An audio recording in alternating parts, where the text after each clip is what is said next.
It is 9:01. All of my reminder emails have said we will be starting at 9 a.m. So thank you all for being on time. Welcome back. We hope you enjoyed the first day of the program.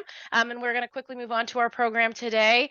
Again, new this year, if someone missed this course, it will be available for purchase and watch free for our membership. We will have an online quiz that attendees who take the course virtually will need to pass in order to receive their certificate. Those watching this live this week do not have to take a quiz. Again, we couldn't do any of this without our sponsors, so I am going to play a quick video from our Wednesday sponsor, CID Consortium LLC. Give me 1 second.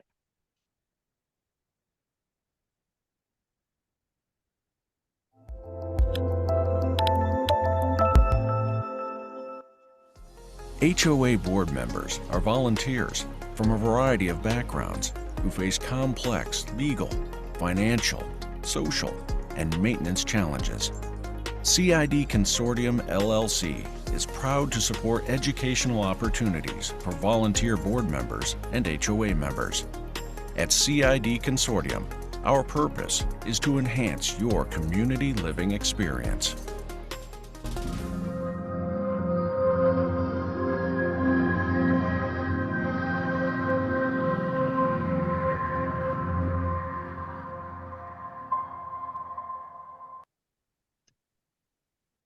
Just so impressed by that video. I'm sorry. It was just so well done. Anyway, sorry, now I have to find my script again. Okay, thank you to our sponsors. Please consider our sponsors when you are planning projects or need help in your community. I will be posting our CID Consortium sponsorships information to the chat in case any of you are interested in getting in contact with them. Sponsors help fund this program, and it also provides each of our homeowner leader attendees with a $5 Starbucks gift card that will get sent to your inbox via the email you provided when you registered on Friday afternoon. Okay, now on to some housekeeping. We have kept you on mute. If Bob, when we get to the Q&A section, if Bob wants to take questions live, then I will allow you guys to unmute yourselves. If you do have a question, please post it to the chat and I will be recording them as we go, and we'll kind of get a feel for how we want to do it. Handouts will be sent via the conclusion email at the end of both sessions today. If you did not get the day one handouts, please let me know. Just reply to your confirmation email, or I will put my email in the chat for you as well. Our next session, Reserves, the role of the reserve study in your community, is being presented by Bob Browning, RS of Browning Reserve Group. Take it away, Bob. Thank you, Rachel. Thank you for all getting up early, for some of you, for joining us this morning. My name is Bob Browning. I'm the owner of the Browning Reserve Group. I've been doing reserve studies for over 30 years and have volunteered with CAI for about as long. So I appreciate the chapter allowing me to have this opportunity to present this information with you all today. So I think I need to share my screen, which I believe I have done. It looks great. Thank you. Thanks, Rachel. And let's get going. So we're going to talk about reserve studies and reserve funding today. We only have about an hour or less with questions. So we're going to go through a lot of material and may go off script a little bit, but we'll see what happens. I think we're going to have a lot of time for questions because the material only has like, I think, 5 or 6 slides. So if you have any questions that you brought today, I think we're going to have plenty of time to talk about them. So before we talk about types of reserve studies, let's look at what is a reserve study. So at its most basic level, a reserve study is a budget planning tool which identifies the current status of the reserve fund. That's its primary goal. And also the reserve study's second purpose is to create a stable and equitable funding plan to offset the future anticipated major expenses. So it's a budget tool primarily. The reserve study consists of 2 parts, the physical analysis and the financial analysis. And as you'll learn in a minute, there's also a third part as well. What's really more important oftentimes is what a reserve study is not. It's not an engineering report, an architectural review, pest control inspection or home inspection.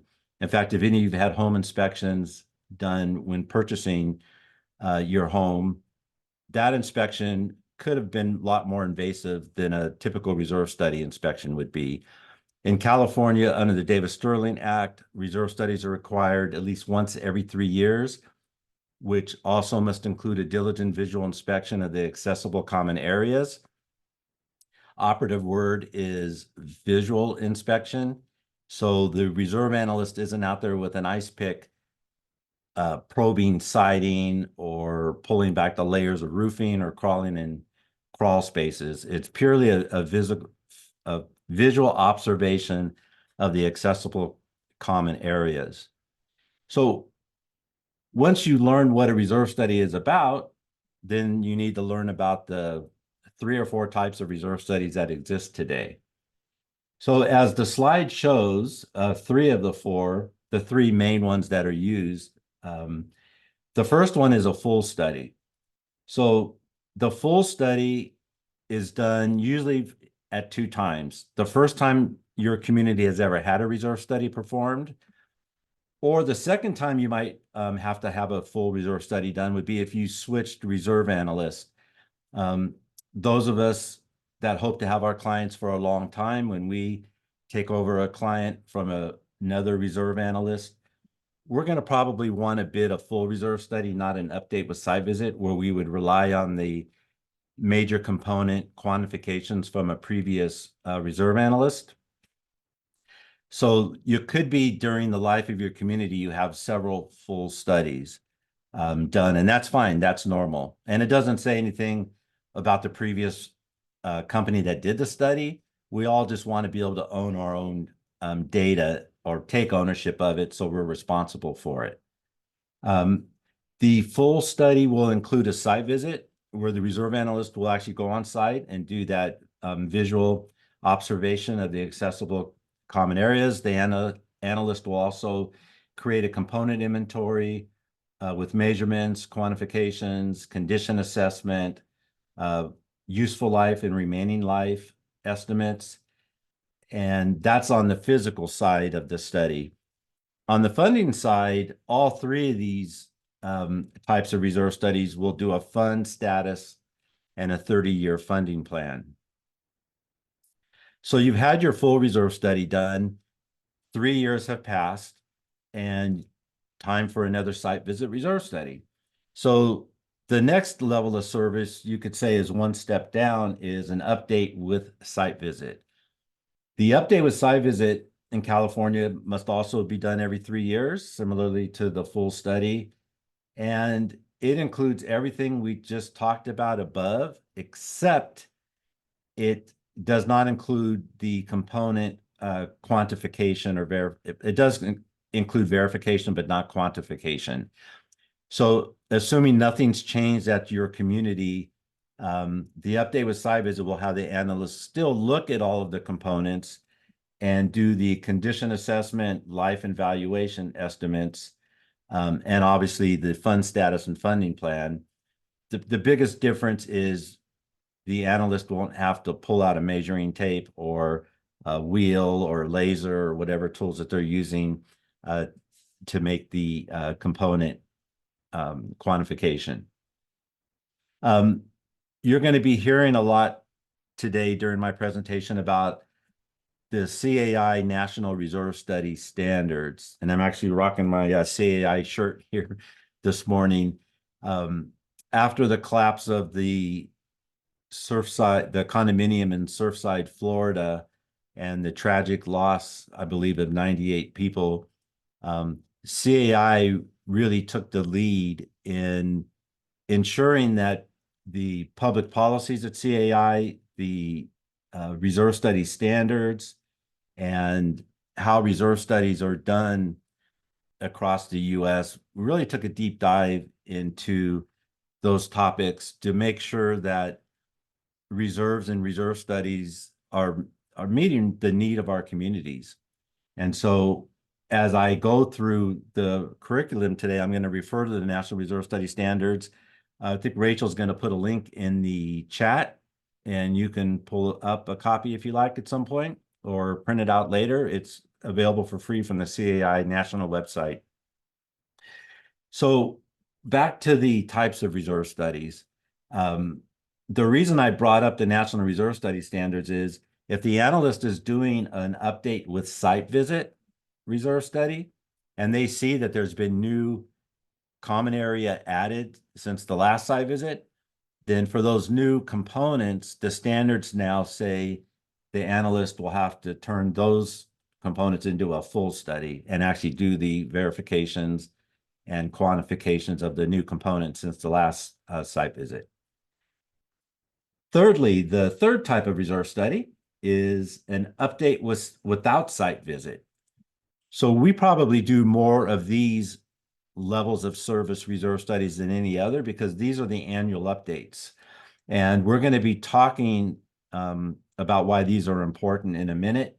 But the definition of an update without site visit is one, it should be done every year in years when you're not having the full study or the update with site visit. And it does not do the physical analysis that the upper two levels of service do. It basically includes life and valuation estimates, and that the analyst will bring the study current, both in terms of inflation, interest rates, changes in technology, or the way the association is doing things. And the analyst will also do the funding side of the study, the fund status, and the funding plan. The reason that the third type of study is very important is for disclosure purposes. And we're going to talk about those in a minute. But before I do so, I want to talk about the fourth type of reserve study that we haven't listed here. If you have a mature community, one that's already been past the post transition process from developer controlled to homeowner controlled, you wouldn't need this type of study, but it's called an update without site visit, but the project is not built yet. And that's a study that happens before the project's built, so the developer can have an idea of what the future assessment and reserve contribution may look like. And that is the fourth type of study. And in California, we don't talk about it much because we have a robust Department of Real Estate that handles that part of the process. Other states in the country don't have a Department of Real Estate as we do, and they use the level 4 study or the update without site visit. Never been there. More often than we may in here in California. So we're going to talk about disclosures here in a minute, but what needs to be in a reserve study? Now, the curriculum has 4 bullet points right here.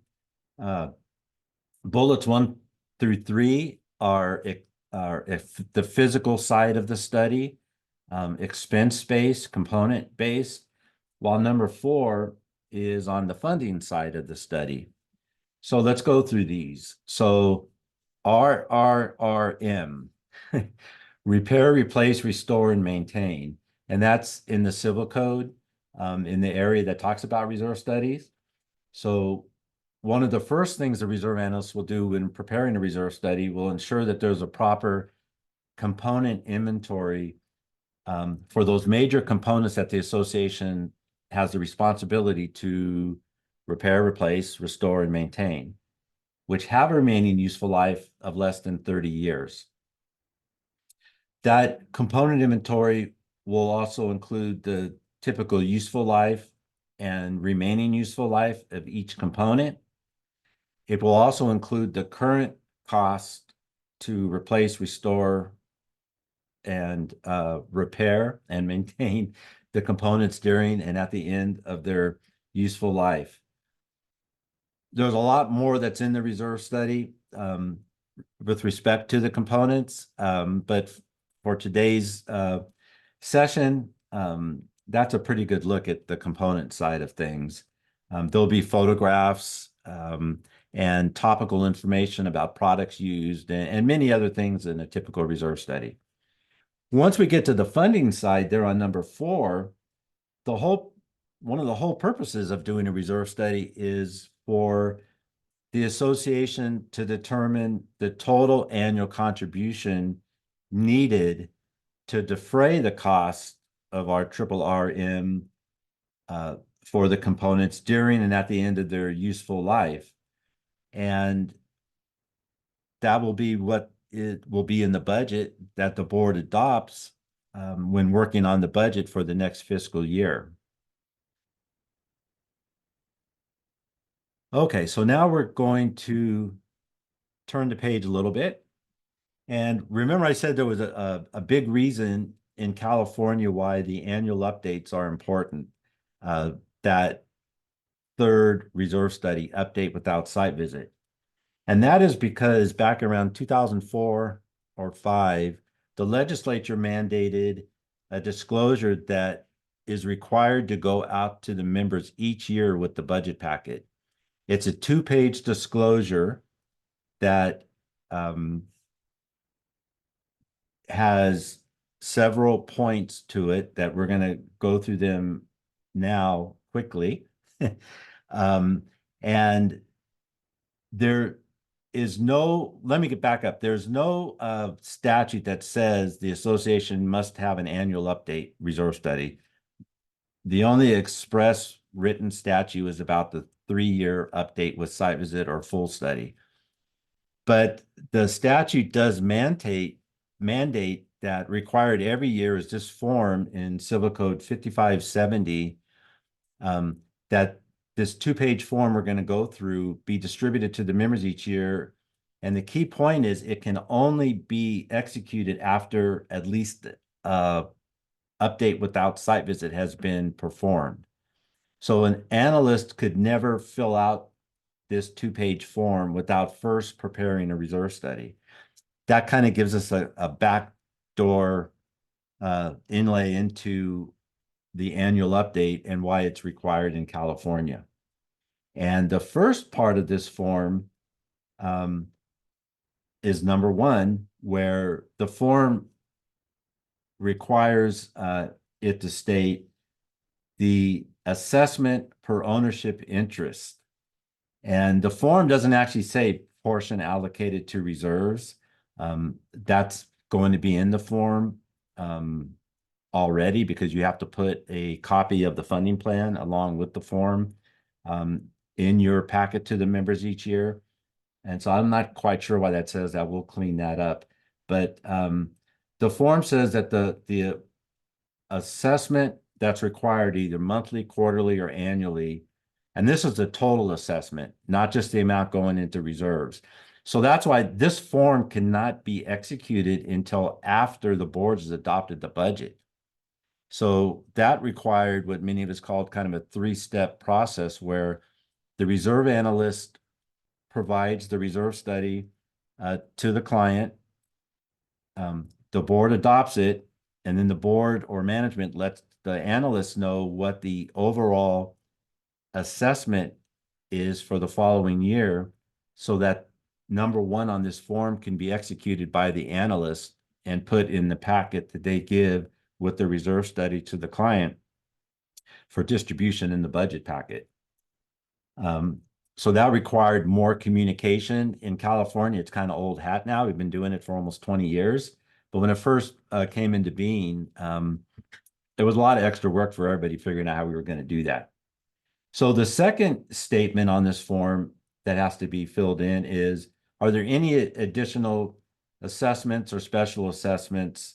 And if so, the dates, purpose, and amounts. And those are for mainly for special assessments that had already been adopted at the time the budget was being adopted and this form is being executed.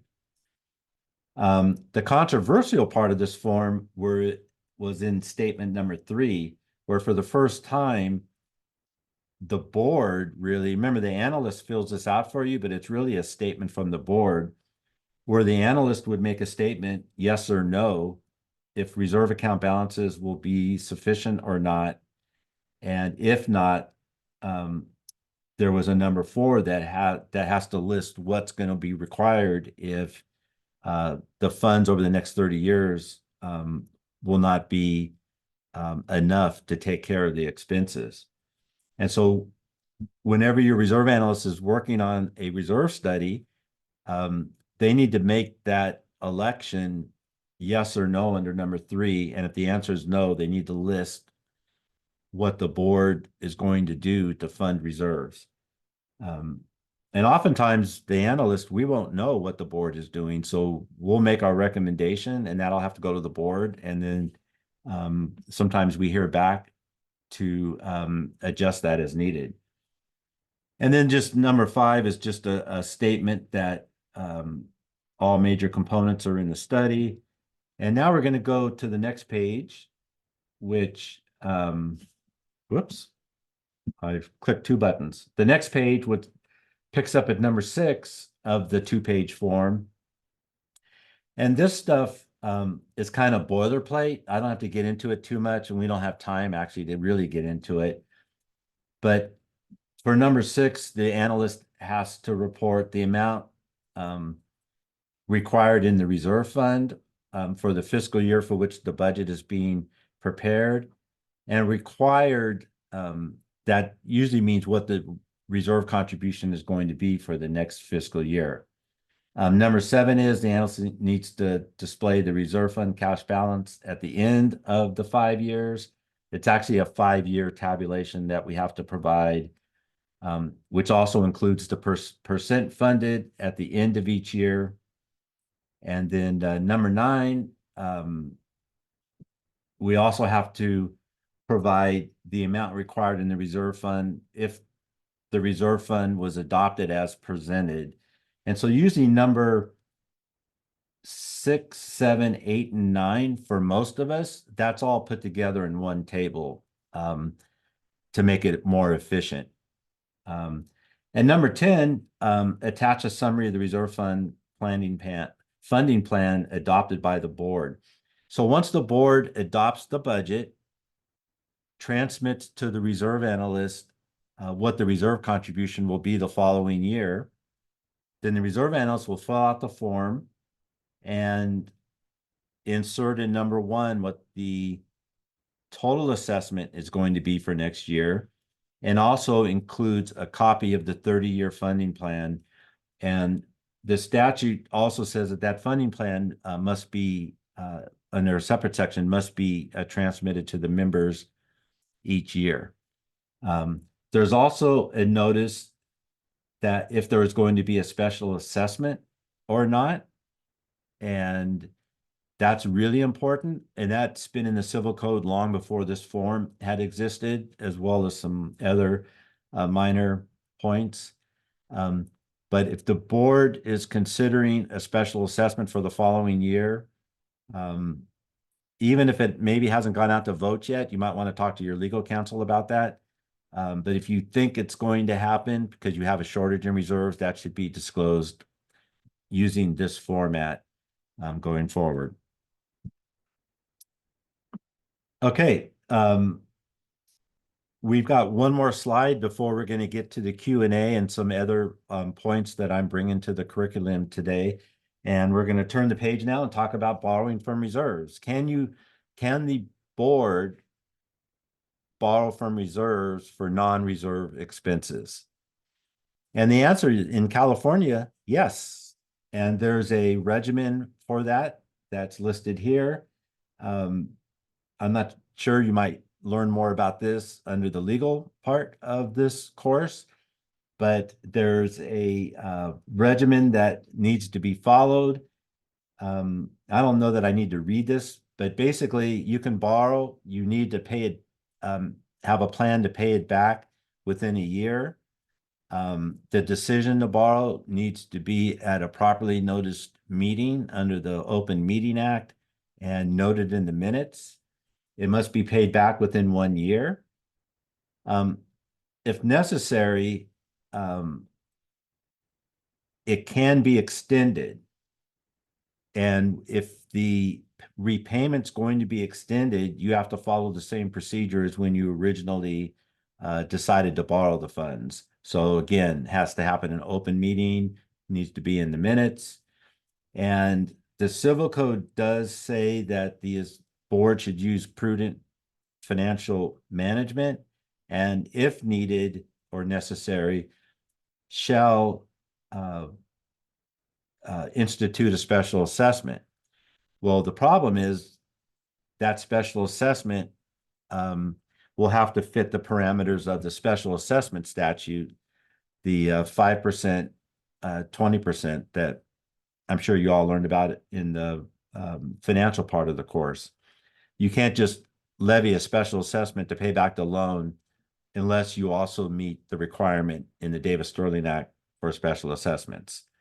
Well, we find if the boards find that they're not able to pay it back, they go through the process to maybe extend it for a year. Probably not good to extend it much, and you're going to want to talk with your manager and possible legal counsel when you're contemplating those things. So it looks like we've gone through in about 2/3 of our time, most of the curriculum. I haven't looked at the chat yet to see what questions are coming up. We just have one so far, Bob. Did you say that other U.S. states besides California do not have a Department of Real Estate? Yes. Or if they do, they're not as robust as the Department of Real Estate. And while I'm not an expert on every state, we do a lot of work in Nevada. And there's a lot of crossover with managers and board members owning real estate or working in both states. And Nevada has what's called a division, and there is no regulatory process for a developer to use to set the budget and reserve contribution in Nevada when they're contemplating building a project. So we do that level 4 study, update without site visit. Now, there are statutes in Nevada that talk about what developers need to do, but they don't have the deputy commissioners that California has and the folks out there really making sure that developers are organizing their project initially. And this is not a Nevada class, so don't want to talk too much about it. Luckily, there's no tests, so I'm not going to confuse you. But a few of the things that I wanted to talk about today and that I think are important. And if you ever take this class again, we'll make sure that some of this other information is in there so it won't be the same. So you'll be able to have new information. We do have 2 more questions, though, if I can interrupt you for 1 second. Oh, I'm sorry. I thought Oh, you it's said we okay. got Well, yeah, All we right, only go had ahead. 1, and now they're coming in. Bring them up. If not making all budgeted reserve payments in a year, is the shortage considered a loan and need to be repaid in a year? Great question. That's one we usually get at the CAI luncheons, and there's 2 answers to this. There's what's the right thing to do, and there's what the lawyer may tell you to do.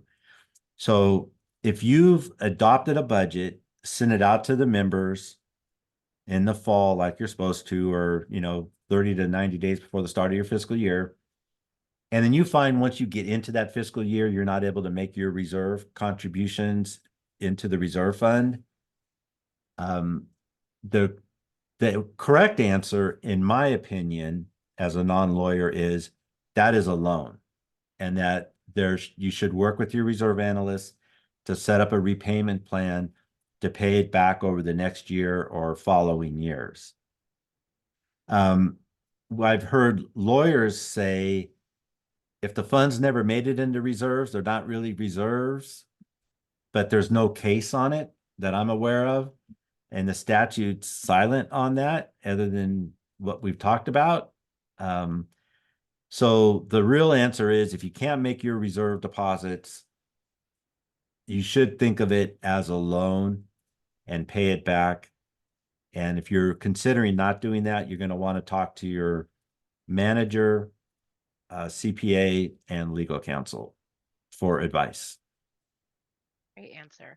What annual percentage figure do you recommend to be included in reserve studies? Okay, when we're talking about percent funded, that could be a 3-hour class by itself. So I don't want to get into it too far. The percent funded is a concept that is here to stay. it's codified in California and Nevada and a few other states, that it has to be disclosed to the members each year. The problem with percent funded is you can have a high percent funded, but still need to raise your reserve contributions, because having a high percent funded means, we can have lots of money in the bank right now, but maybe we're not collecting each enough to have that amount be sustainable. So we've got clients that might be 110% funded, but they may need to raise the reserve contribution next year or the following years because they are not collecting enough to sustain that high percent funded, to sustain that high cash value. Conversely, we've got clients who are only 30% funded, but their reserve contribution each year is very high. So they're able to pay for expenses through the contributions as they come in and live with a lower balance. But in the disclosure, it looks terrible that their percent funded is only 30% at this time. But if you look at their funding plan, they may only have to raise their contribution next year, maybe 2 or 3%. So those are two extreme examples to explain why percent funded is not always a good indicator of the adequacy of the reserve fund. It's one indicator, to be sure, but it's not the sole indicator. So when we're looking at percent funded specifically or adequacy generally, we want to really look at the overall picture.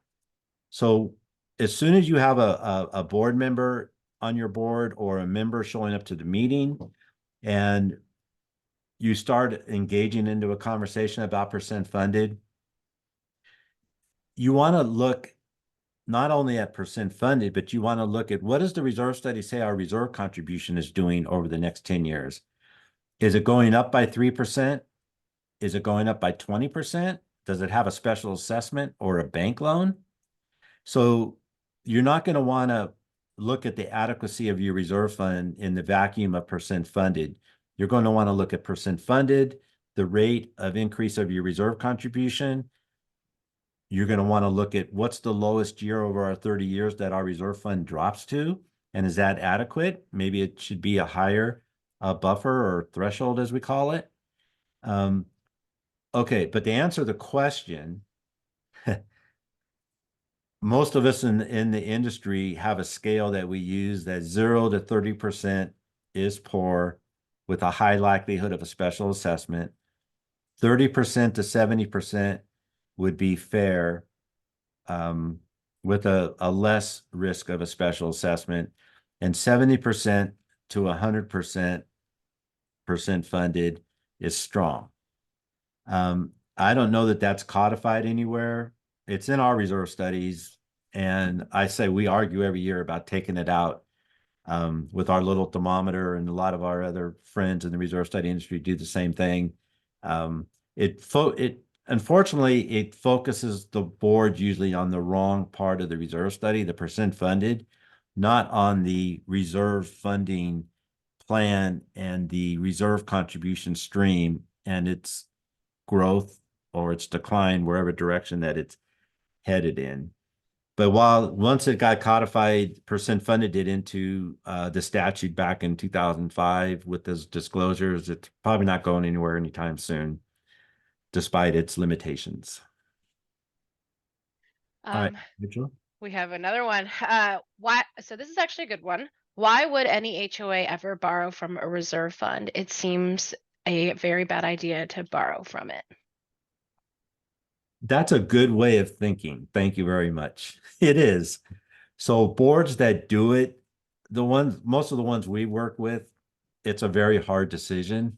And it's usually after some type of catastrophic event or wildfires and other anomalies driving up insurance rates, and you need to pay your insurance premium.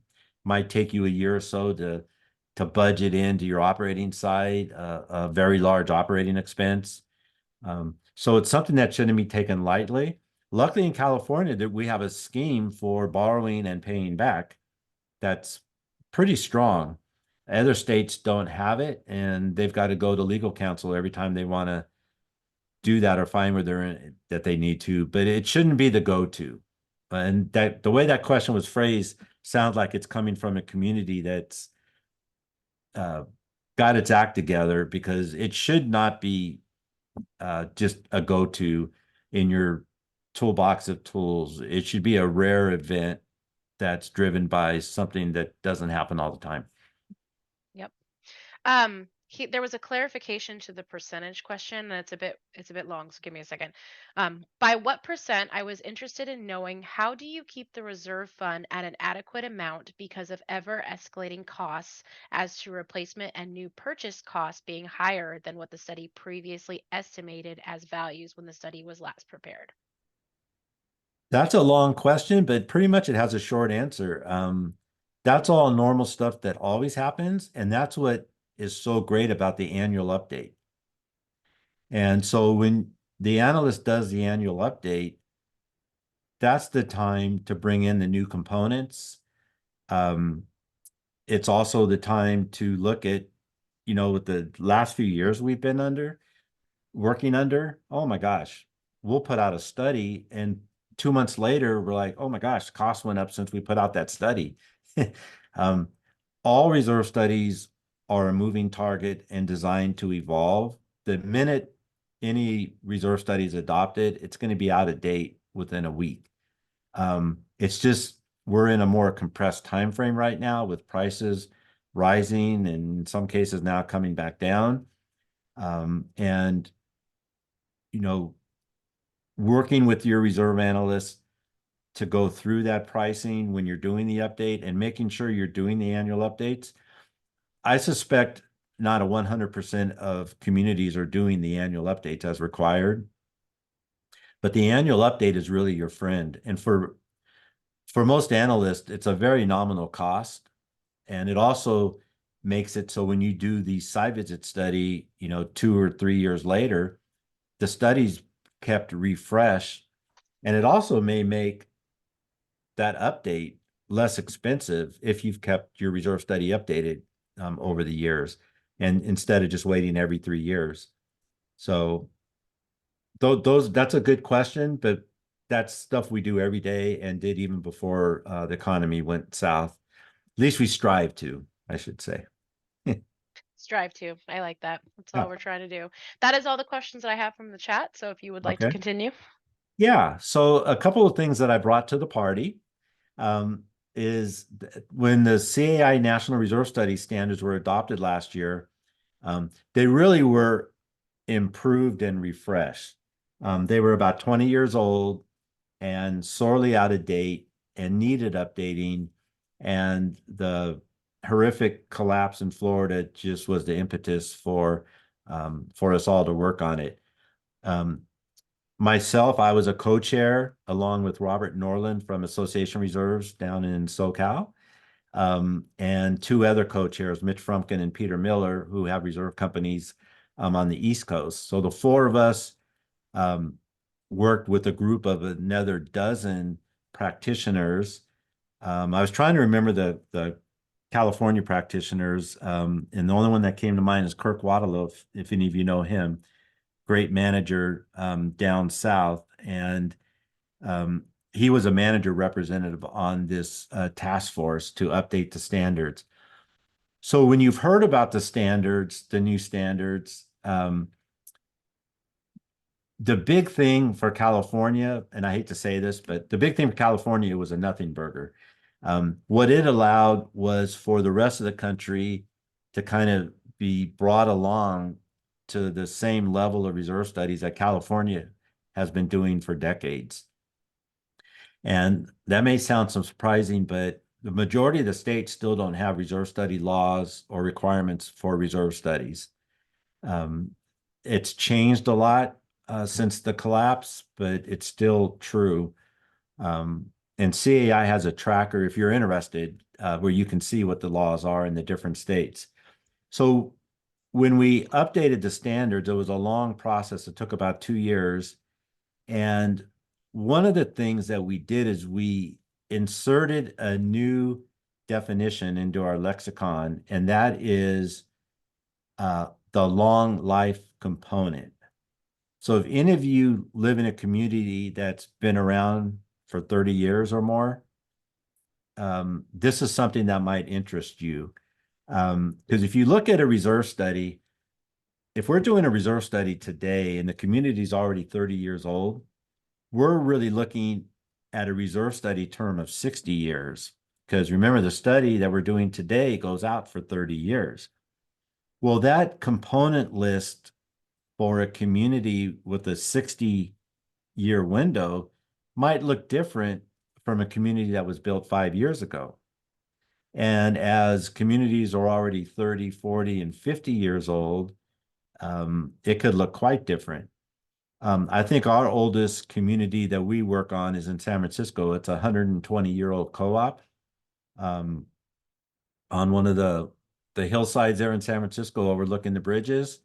That component list is drastically different than our other co-ops or condominiums that are 50 years younger. And so the long life component and you can read this in the new standards, it's a component with an estimated remaining life of more than 30 years from the date of the study being prepared. And just because we're talking about a long life component, it doesn't mean it's mandated. The California law does not mandate it. We don't think it precludes it either, but it doesn't mandate it. But the inclusion of long life components can be as a normal component in the study, or it can be included but not funded. So it's there just for information that, at some point, we've got this seawall or earthen dam or other infrastructure that we know is there that's going to have a very long life. So it's not in our 30-year study, but at some point a board's going to have to deal with it. So it's in there for information only. Or the third way to present it in the study would just be identification as a disclosure that it's not in the reserve study. So basically what I just said is if you have a component that's considered a long life component where it's not yet in the 30-year window, going from this year on, that you could include it and fund it like a normal component, include it and not fund it, or disclose it as not in the study. And as all of our communities' physical buildings at least age, that's a great tool for boards to have and a mechanism for getting these items in the reserve studies. CAI has done a lot of great research and work on aging in place, which is the concept we're all getting older and the communities we live in should adapt to meet our needs so we can live in our homes longer. There's great books on it. There's been seminars, conferences, research, but there hasn't been a lot of the same for our actually physical part of our communities, the actual buildings. And so in the last 3 years, there's been a lot of scholarship on that. There's a lot of information on CAI's website on structural integrity, preventative maintenance,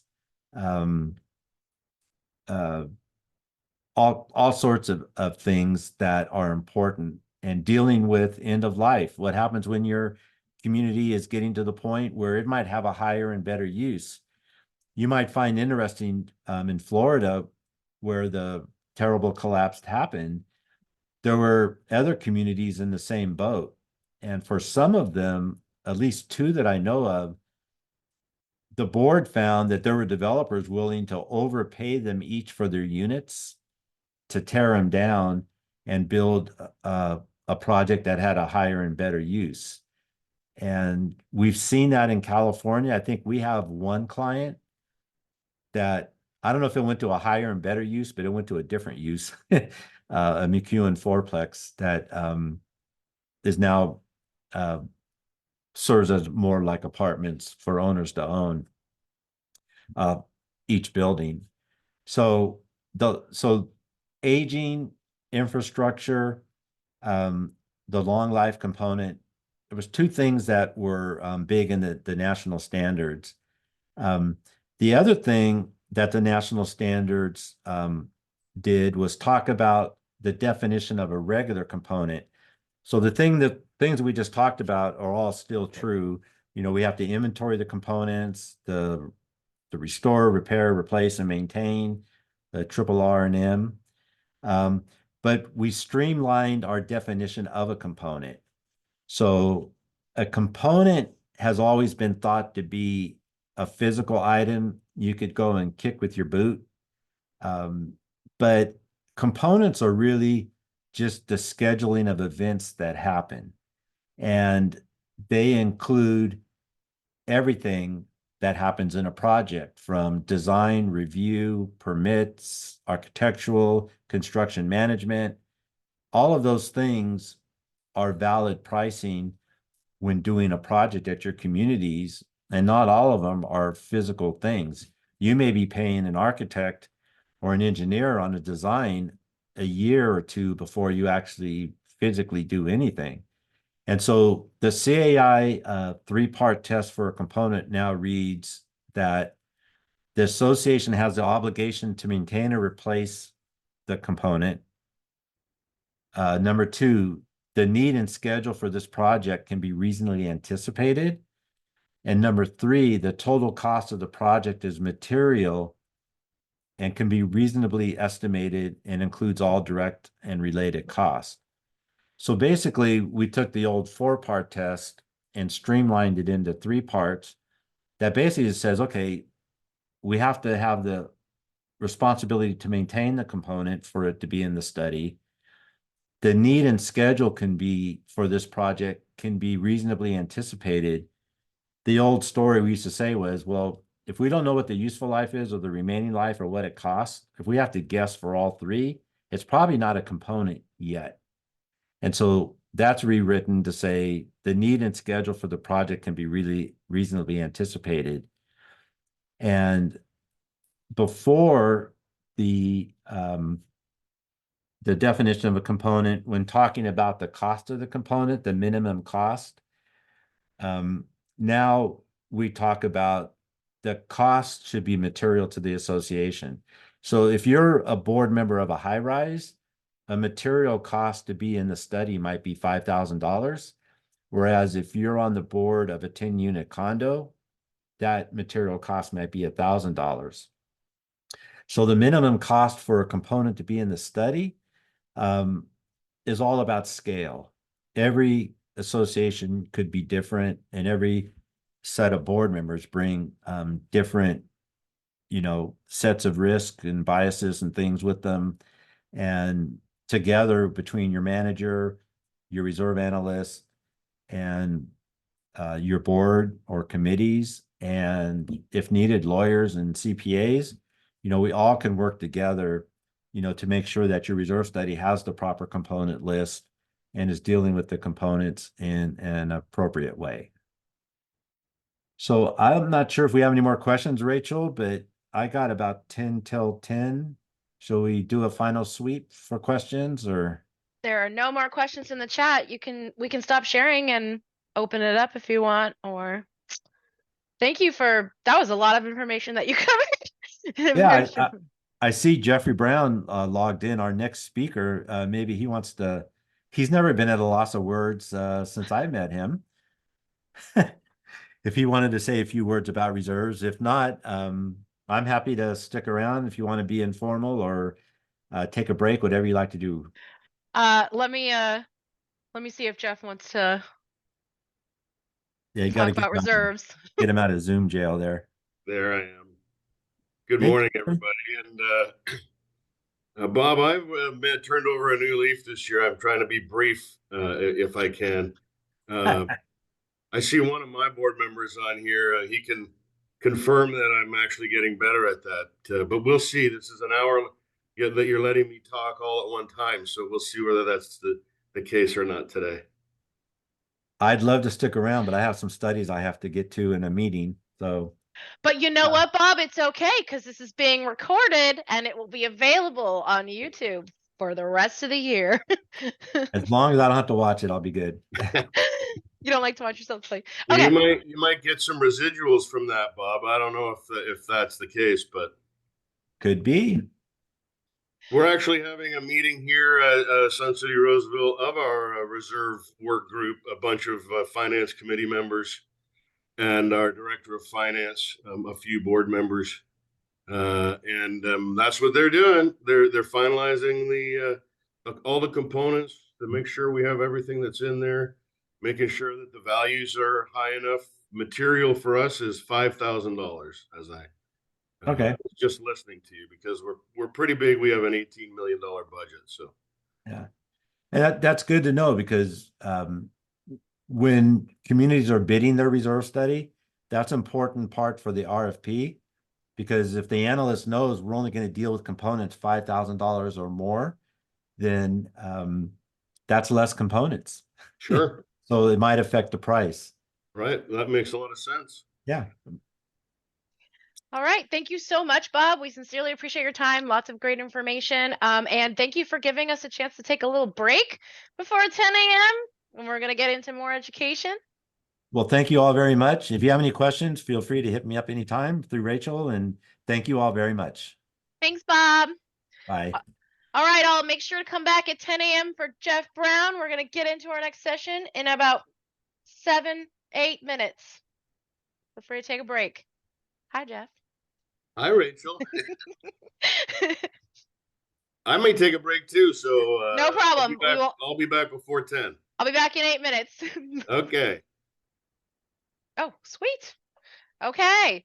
Welcome back, everyone. Our next session, Community Management and Board Meetings, is being presented by Geoffrey Browne, PCAM of Sun City, Roseville. Take it away, Jeff. Well, thank you. I am so happy to be here today. I'm just rearranging a few settings here so I can actually see people and see the slide at the same time. And that, I think I've got it. So I'm a keen supporter of homeowner, board member, committee member, leadership development. We have an incredible program here at Sun City where we have a leadership academy, and actually the chair of our leadership academy is a part of your group today. I'm not going to call him out because I don't want to embarrass him, but they're doing a tremendous job in training our members to be leaders in the community and to understand what community management is all about. I have, do we have the ability to do little polls or anything, Rachel?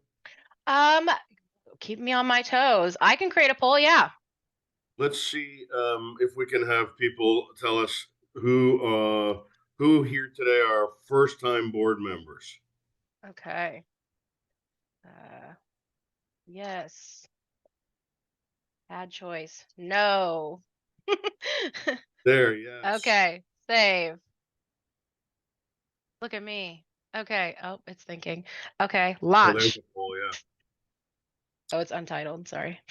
That's okay. If everybody can sort of just pick a choice, I'm getting to see the results in real time. Looks like it's fairly split evenly right now out of 21. We have 28 answers, but I thought there was only 21. That's okay. Somehow that worked. We have 60% who are not first time and 40% who are. So that's pretty even.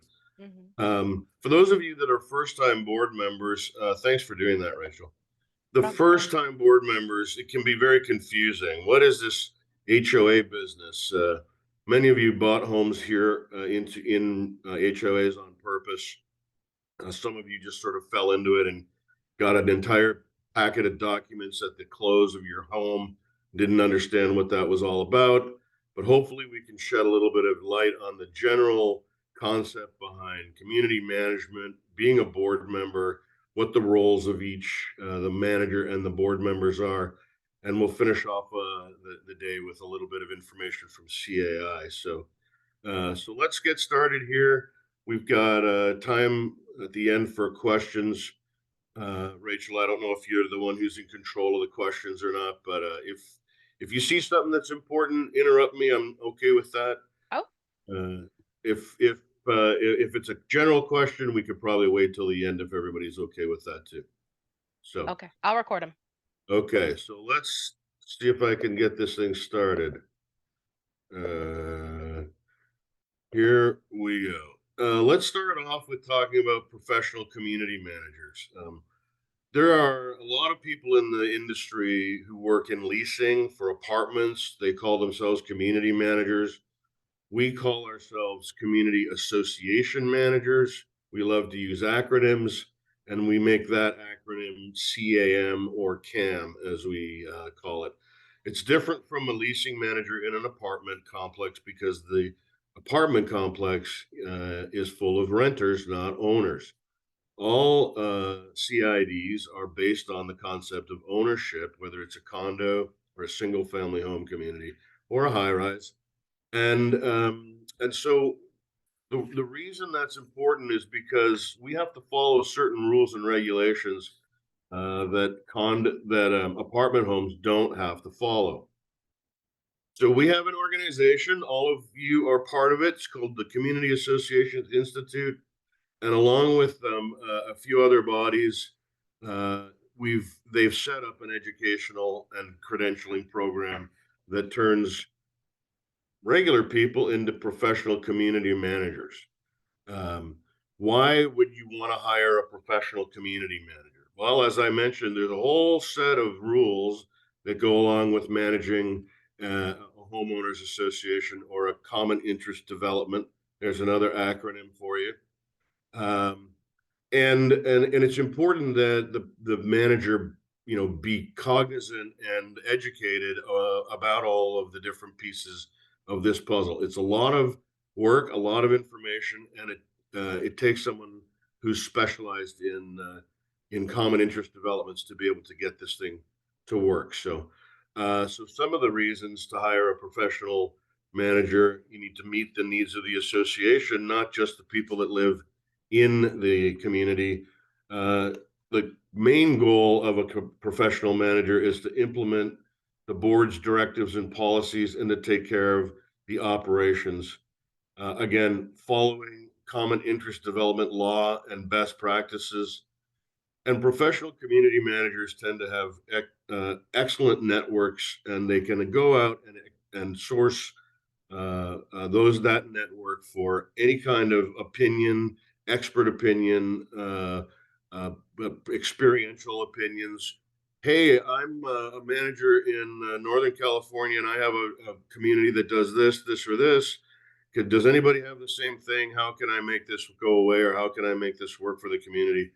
It's an incredible benefit to be able to have someone who has a network like that.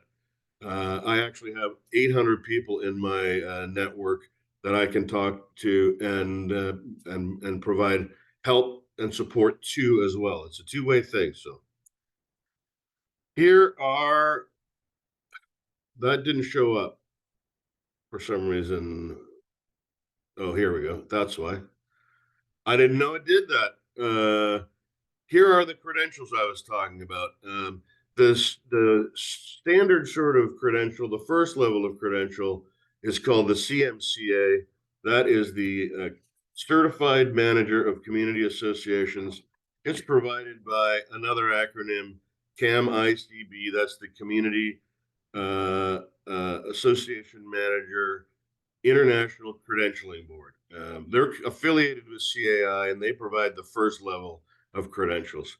After the first level of credentials, and you take a couple of classes at the CAI level, and you've managed a community association for 2 years, you can apply to get your AMS, which is your Association Management Specialist.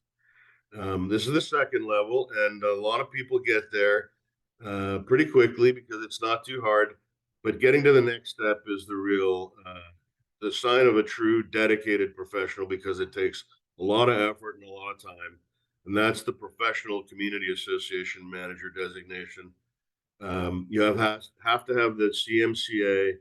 You must have completed all 6 200 level courses or 6 courses in general. passed a case study, which in my day meant an actual visit to an on-site community somewhere where you would study that community and pass an exam after you wrote a lengthy paper on it. And you have to have been a manager for 5 years. That's the highest level of designation. There are a few others. LSM is a large scale manager. That is for someone who manages a community that is over 1,000 units or has over a $2 million budget. There's also a size. It has to be over a certain number of acres. I can't recall exactly what that is. And those tend to be the large gated master planned golf course type communities, such as the one that I manage here in Sun City, Roseville. There's also a management company credential that management companies can attain if the senior manager or one of the senior managers at the management company has their PCAM credential, and at least 50% of their other managers hold some form of credential or another. They then become AAMC, which is an accredited association management company. It's very important when you're working with a management company to look for these credentials. It shows that the company and the managers are invested in their occupation and their career, and that they take it seriously. They've had some level of education, and the board can have a little bit more confidence that the advice they're getting from their manager has some credibility. So what kind of manager do you need? There are all kinds of managers out there. The two main kinds are portfolio managers and on-site managers. Of course, those are sort of self-explanatory. A portfolio manager is an individual who typically works for a management company and has a portfolio of management of associations that they work with. Typically, they work from the management company office, and they do a lot of work by phone, by email. They should occasionally be out on site inspecting the property or meeting vendors or that type of thing. But of course, the manager has to shuffle multiple properties at the same time. That's normally something for perhaps a smaller association or mid-sized association where the manager gets tasked with doing most of the day-to-day operations and compliance issues. On-site managers typically work for a little bit of a larger association, and often work from an office on site. As it says, they're available for members to have meetings with board members and vendors. Actually getting to walk around the property, work with the homeowners on any issues that they have. So they can either be employed by a management company or they can be employed directly by the association. If they're employed by the association, we typically will call that a self-managed community where there's no third-party managing agent involved. It's a direct hire from the HOA to the employee. Sometimes there's other employees, sometimes there's not. Depends on the scale. Here at Sun City Roseville, we have 212 employees, all self-managed, all directly reporting to me eventually. So that's a little bit unusual. There's not a lot our size. And I actually have managed associations from 4 units up to 4,000 units. So there's a large differential between the different requirements of your HOA. If you have a need for a managing agent, it's a good idea to discuss what your needs are first before you go looking for one. Here is just a general outline of the responsibilities of the manager. Basically, they're flexible depending on the association's needs. They often are more related to day-to-day operations. Some of those duties might include administering the financials, approving invoices, common area assets, maintenance, and certainly making sure that the community is in good shape. Implementing resolutions and directives of the board. Managers always work for the board. The board is the boss. Implementing provisions of the governing documents which govern the operation, including enforcement of use restrictions.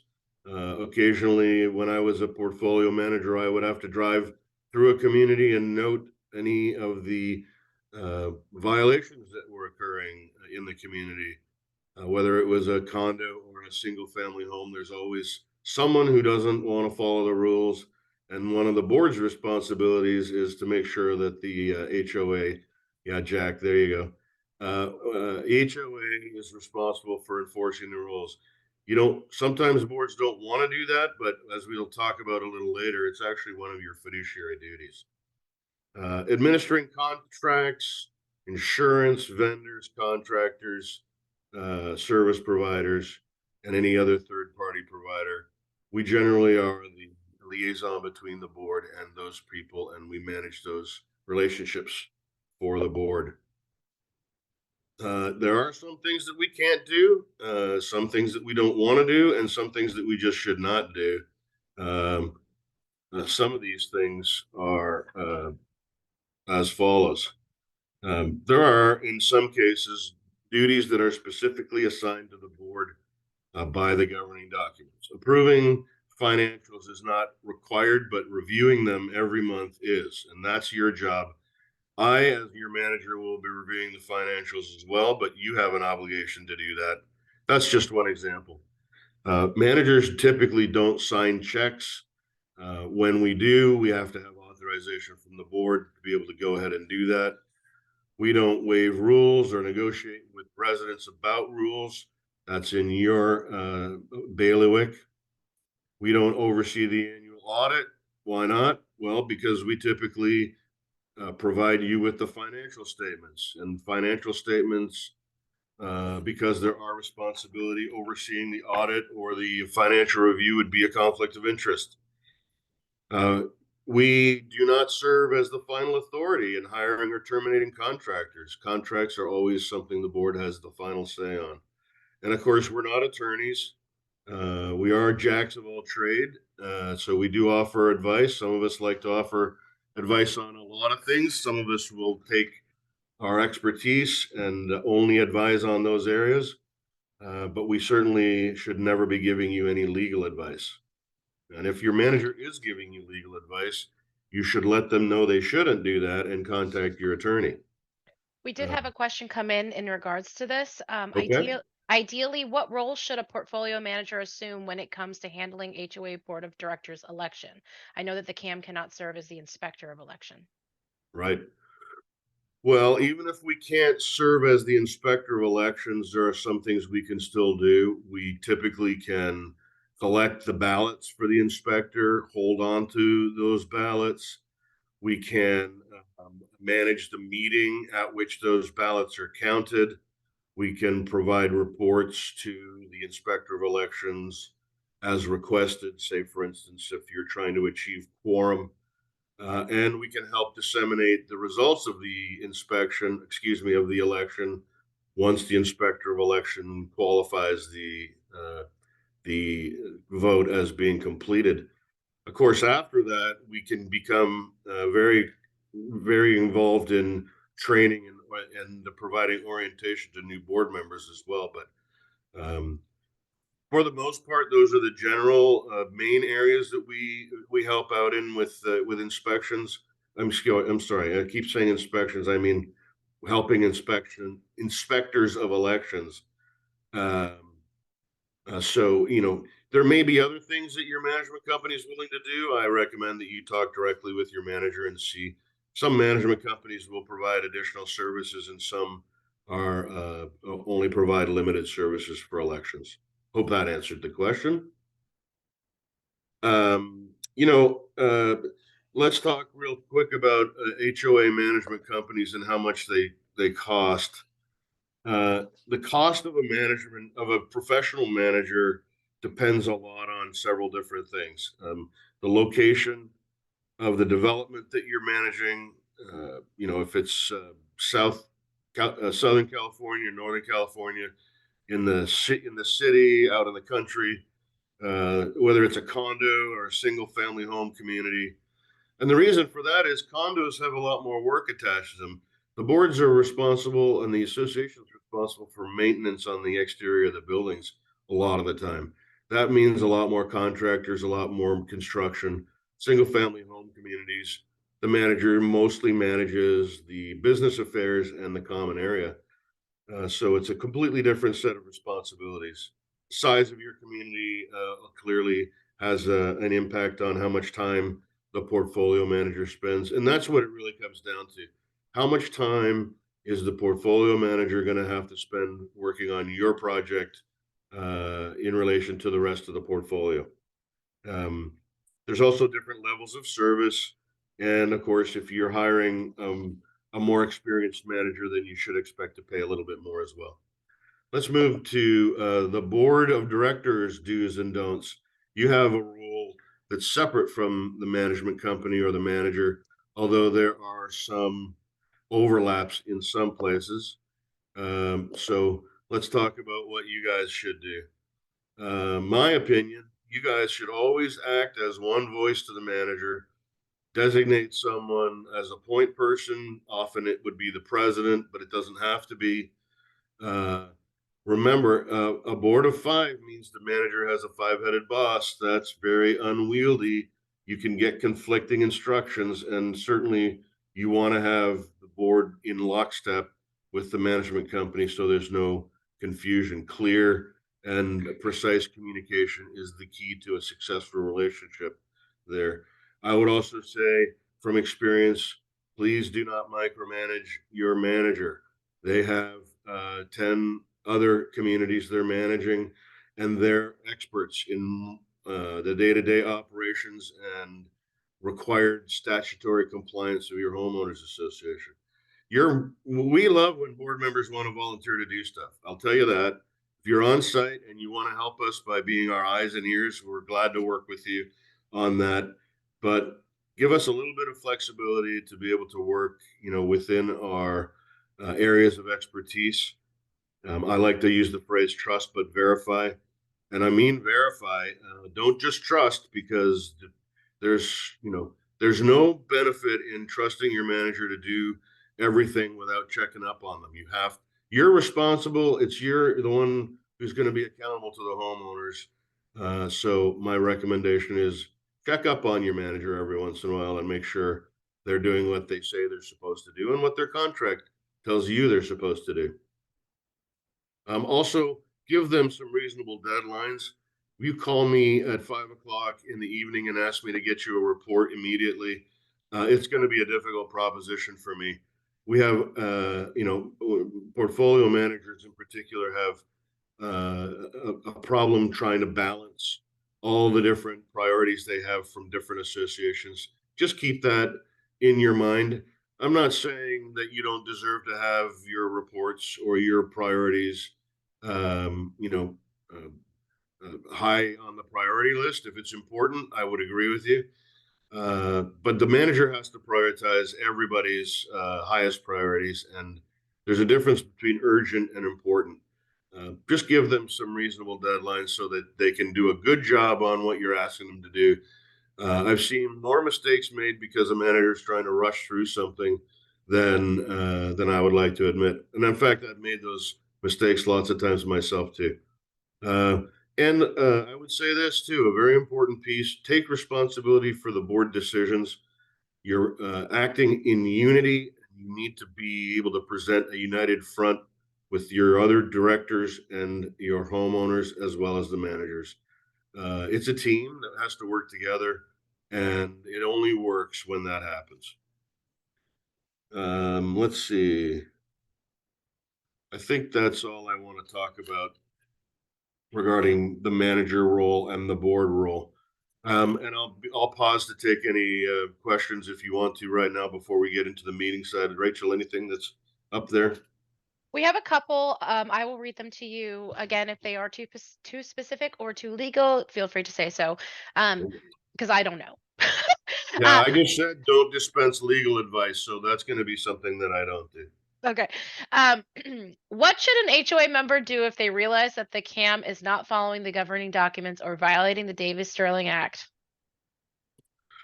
The very first thing I would say that you do is contact the manager and let them know. Ask them, what they're trying to do, and ask them for some clarification. If it's an egregious issue that compromises the association in some major way, I would say that you should have a board meeting, an executive session, and talk to the other board members and the manager about that. You can also, depending on the delegation of authority that you have one of the board members reach out to the to association's attorney. If you've already talked to the manager about it and the issue doesn't seem to be going away, I would recommend that you escalate it to the manager's supervisor. But if you feel like there is a real problem, then you can't just let it pass you by, because ultimately the association normally indemnifies the management company, so you'll be held accountable even if the manager is making mistakes. Good answer. Thank you. One more. What can an HOA do if a fired property management company refuses to transfer the HOA's document to the new property management company?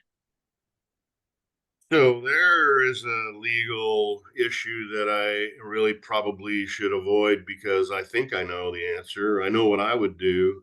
The first thing I'm going to say is absolutely, definitely contact your association attorney.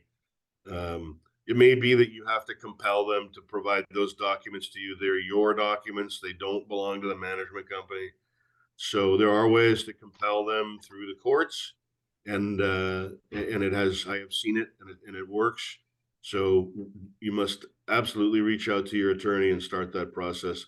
Normally it starts with a negotiation of some kind, trying to figure out why the company won't provide you with those documents. Sometimes it's just because they're lazy or overburdened or something, and a letter from an attorney can actually start the process up pretty quickly sometimes. But that's my advice.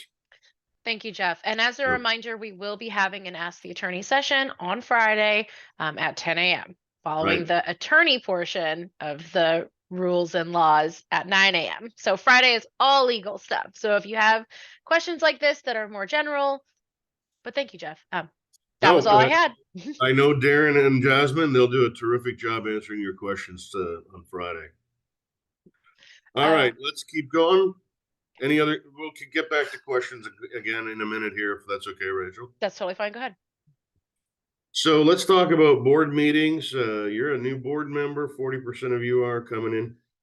You probably had a few board meetings already. It depends on when your terms start and finish. A lot of HOAs have board terms that start at the beginning of the year, but annual meetings and elections take place all the way through the year. So whenever you start attending board meetings, you're going to find yourself wondering, what are we doing here? How can we do it better? And how can we make this community communicate better? Board meetings are really one of the best ways to communicate what you're doing to your membership. And unfortunately, in the 25 years I've been doing this, I've found that the communication problem normally isn't from the board to the community. The community doesn't come to board meetings because they fill in the blank. There's lots of reasons. But making your board meetings available and having the membership understand what a board meeting really is a key part of your communication plan. These are the things that we'll take a look at here in the next few minutes. I'm guessing I've got about 20 minutes, Rachel. Is that about right? You have, yes, I'd say 25, probably. Okay. 5 minutes for questions. Well, that's just so I know how much to embellish, because I don't like to just read slides. We have to end at 11. Okay. So here's a list of things that we're going to talk about coming up here. Some of these are requirements from the Davis-Sterling Act. I mentioned early on that there's a lot of laws and legal requirements surrounding the way HOAs are managed and operate. The Davis-Sterling Act is a part of the California Civil Code that actually does outline a lot of specifics regarding HOAs. The Corporations Code also has several things in it that pertain. We will address some of those things as we go through here.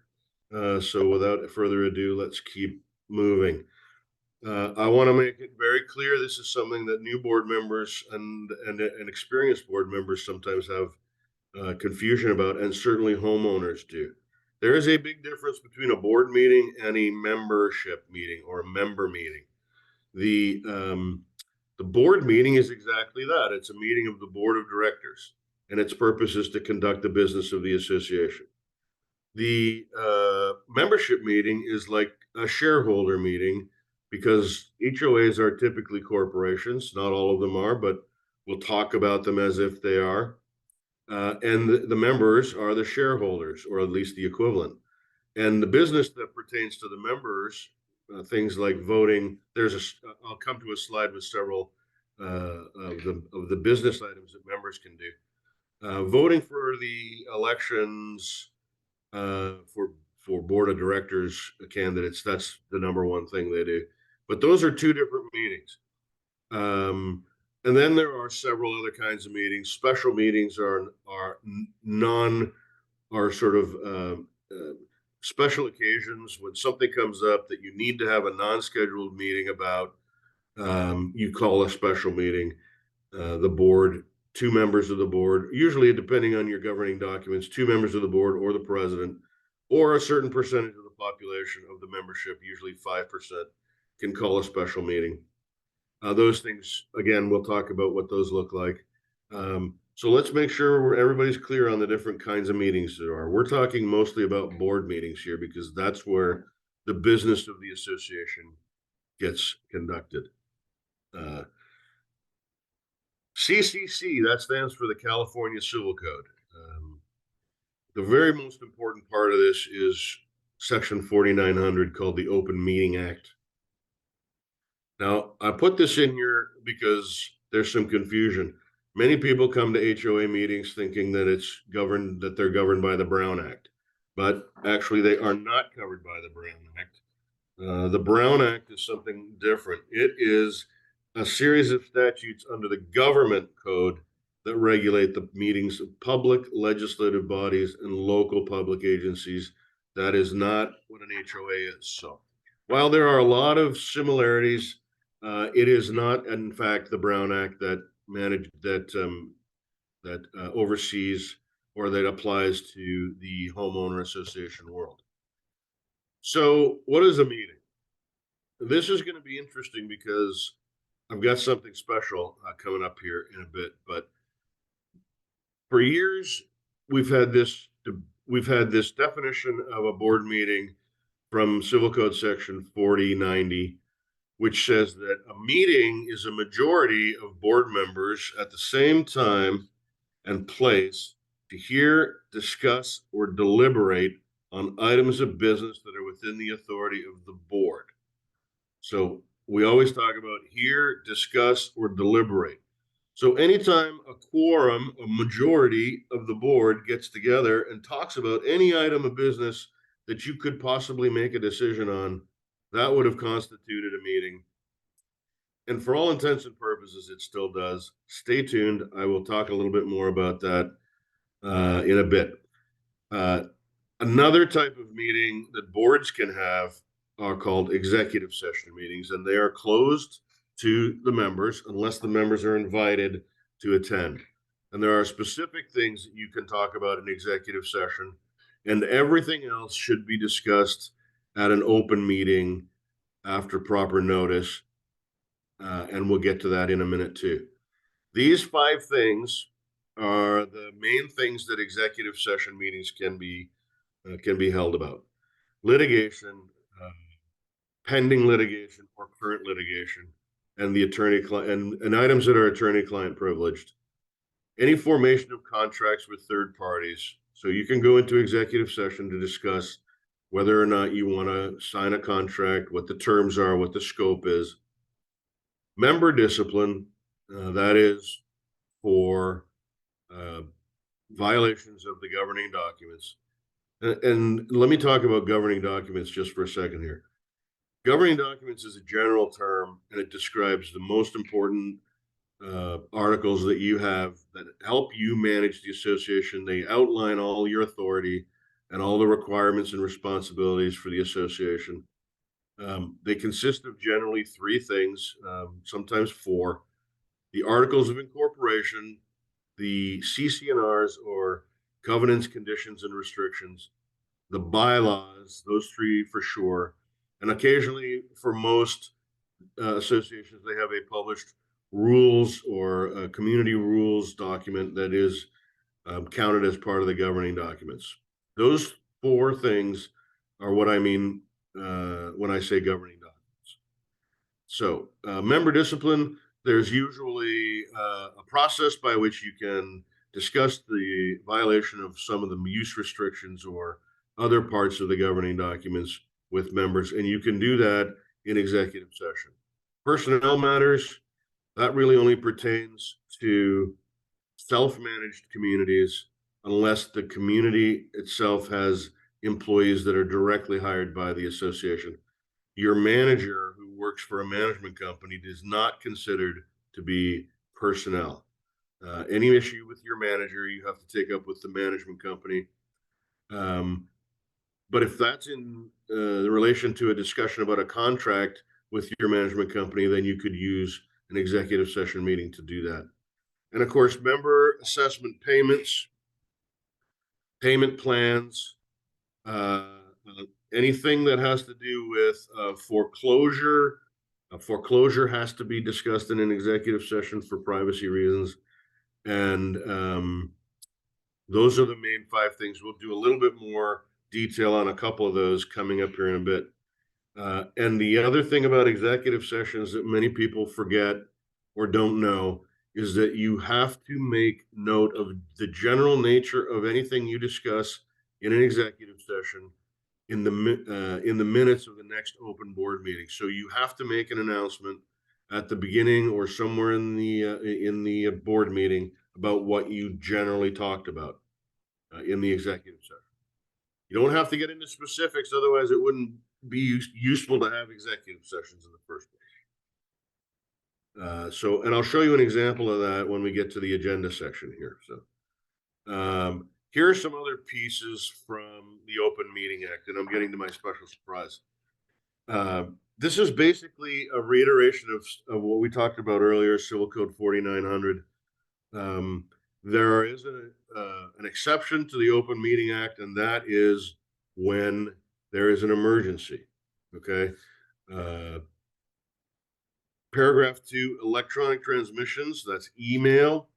Okay, so you can have an email meeting in an emergency if all directors consent to the meeting and the written consents are filed with the minutes of the board meeting. That is for open board meetings. So you can have an open board meeting by email if it's an emergency. And just so you know, if you violate the Open Meeting Act, a member could go to court and get injunctive relief, and the court might issue penalties of up to $500 for each violation of the Open Meeting Act. The association would have to pay that. Now, breaking news. Just a few months ago, last August, actually, a case was published in the California Appeals Court, LNSU number 1. Now, I'm not an attorney. I'm just reporting on this. I'm not giving you any advice. But this would be a great question to ask one of those attorneys on Friday. The California Appeals Court ruled that email discussions amongst directors are not board meetings and do not violate the Open Meeting Act as long as no action is being taken or no decisions are being made. Okay.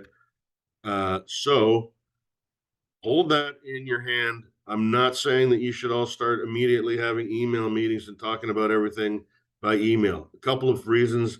This was in San Diego. It may not be pertinent to Northern California. It hasn't been tested.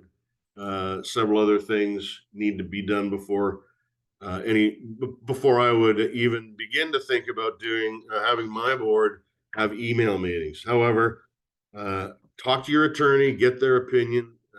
and make sure that you understand that this is real new, and that the best advice is still to be as open and transparent with your membership as possible. Speaking of open and transparent, a little while ago, several years ago, we were required by the Davis-Sterling Act to post notices and agendas in a bit of a different format than we were used to at the time. The first thing that changed in the member notice section 4920 was we had to post notices 4 days before the meeting unless your governing documents require something more strict. And by delivery, we were allowed to post these notices in a common area if the location of the common area where we were posting these notices was designated as an area to post notices in the annual policy statement. Annual policy statement for new board members is the part of the documentation that you send out at the end of your fiscal year that contains all your budget information and all of your required disclosures on things like insurance and reserve studies, and status for veterans affairs, or those types of things. You also must mail the member notice of the meeting to any owner who requests it by mail. It can be put in a newsletter, it can be personally delivered, or it can be put in the first class mail.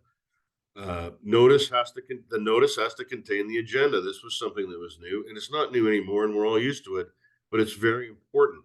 It's another step in the right direction for transparency.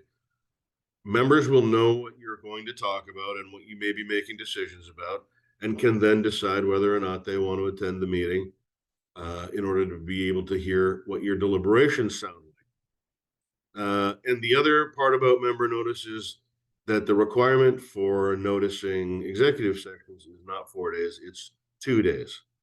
And for emergency meetings, of course, it requires an immediate attention of the board, and so no notice is required. But there are some requirements about post-meeting that are for emergencies that you need to keep yourself aware of. And I would say talk to your manager if that happens. Emergency meetings are pretty rare, but it's important to have that exception because things do come up that couldn't be reasonably foreseen, and you need to be allowed to have the authority to act. Way back in the day, we used to be able to get written consent for actions in between board meetings, but now we can't do that unless it's an emergency, which is not a bad rule. Let's talk about some other sections of the Open Meeting Act. One that I know you all deal with, members being allowed to speak at meetings. Typically, we view board meetings as a business meeting, and a business meeting means that you conduct business, and the board members aren't on the board, and they don't have the authority to vote on items of business. Only the board does.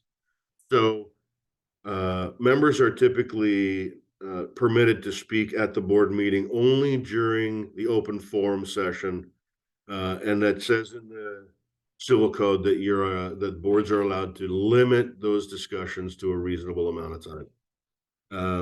A lot of boards do take advantage of that.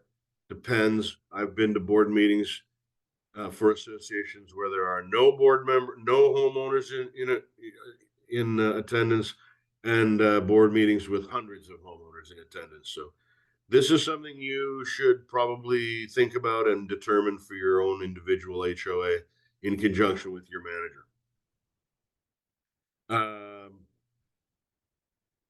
Here's an interesting thing. If someone opens the open forum with a comment or a discussion or a request about an item that has not already been on the agenda for that meeting, the board is not actually allowed to take any action if it's a regular open meeting, if the item was not on the agenda. I don't know if many board members realize that, because our automatic instinct is to answer people's questions.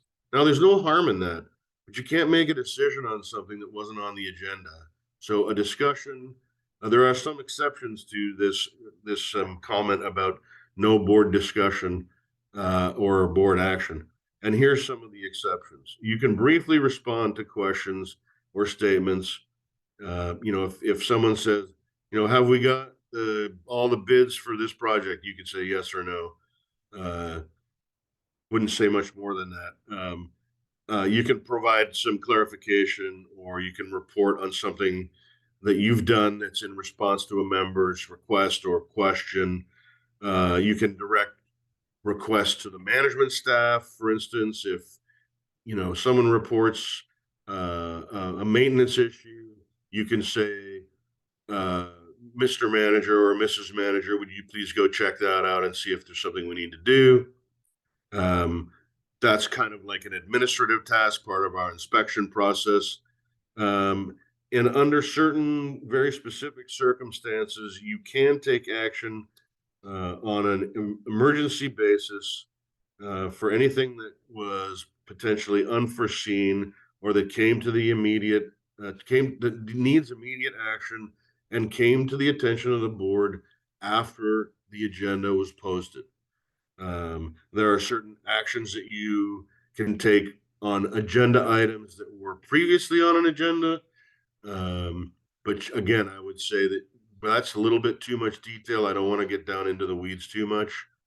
If that situation ever comes up, ask your manager to check the requirements in your governing documents about that.